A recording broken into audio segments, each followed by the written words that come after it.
नाम के शहर में तेजस अपनी पत्नी नीरू के साथ रहता था। पति पत्नी दोनों ही नौकरी करते थे। एक दिन तेजस गांव अपनी माँ के पास फोन करता है। हेलो, प्रणाम माँ। जीते रहो माँ, तुम दादी बनने वाली हो। अरे वाह, ठीक है बेटा, मैं कल ही आती हूँ। जब माँ जी शहर पहुंची तो बेटी बहू ने बहुत अच्छे से स्वागत किया।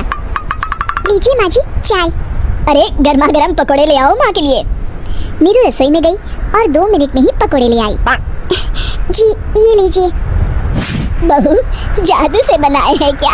अभी तो रसोई में गई थी। यम्मी। माँ जी, शीला रसोई में पकौड़े तल रही है, मैं बस लेकर आई। हे भगवान, मेरा धर्म भ्रष्ट कर दिया तूने। अब तो गंगा जल से शुद्धिकरण करना होगा। दूसरे दिन, माँ जी मैंने नाश्ता बना दिया है, ऑफिस जा रही हूँ। पर अभी तो घर का सारा काम पड़ा है। शीला आती ही होगी, झाड़ू पोछा बर्तन कपड़े वो सब कर लेगी। हमारे जमाने में घर का सारा काम हम ही करते थे।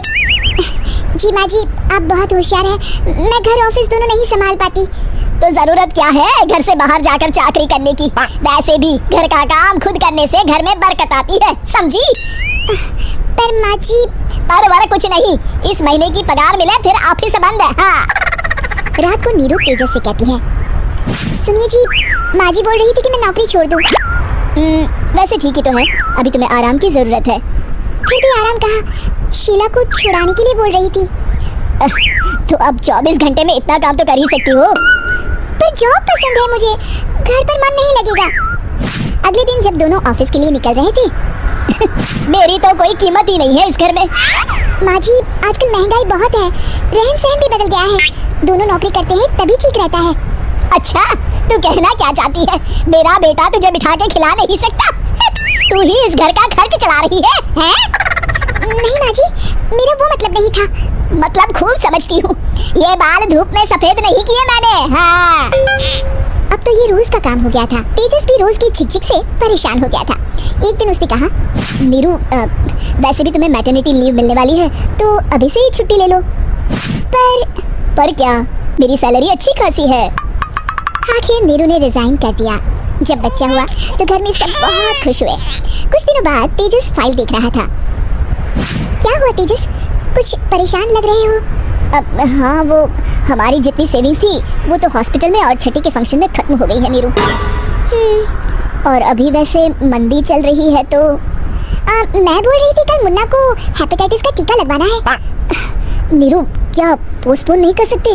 नहीं जी, बिल्कुल नहीं। अब तेजस को समझ में आ रहा था कि उससे गलती हुई है। पैसों की कमी का असर घर के माहौल पर भी पड़ रहा था।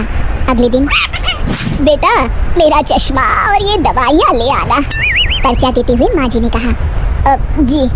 तेजस, मुन्ना के लिए दूध का डिब्बा और डायपर भी ले आना, और ये किराने के सामान की लिस्ट है, इसे भी लाना है।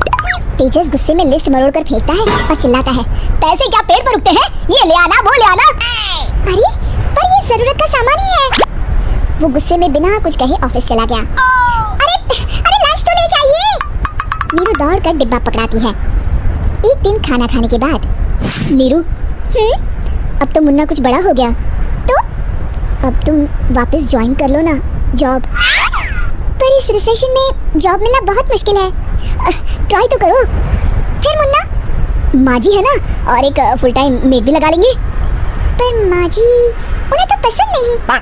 तभी माँ जी वहाँ आ जाती है और प्यार से नीरू के सर पर हाथ फेरते हुए बोलती है, अब मेरी समझ में आ गया बहू, पहले के और अब के समय में अंतर है। तुम काम शुरू करो, मुन्ना की जिम्मेदारी मेरी। मेरी प्यारी माँ जी। ये कहकर नीरू उनके गले लग गई। शिक्षा, परिवर्तन संसार का नियम है, हमें भी समय के साथ चलना चाहिए। उम्मीद है कि आपको हमारी ये कहानी पसंद आई होगी। कृपया हमारे चैनल को सब्सक्राइब करें और सभी अपडेट्स के लिए बेल आइकन जरूर क्लिक करें। और हाँ, वीडियो लाइक और शेयर करना मत भूलिएगा। Bye bye.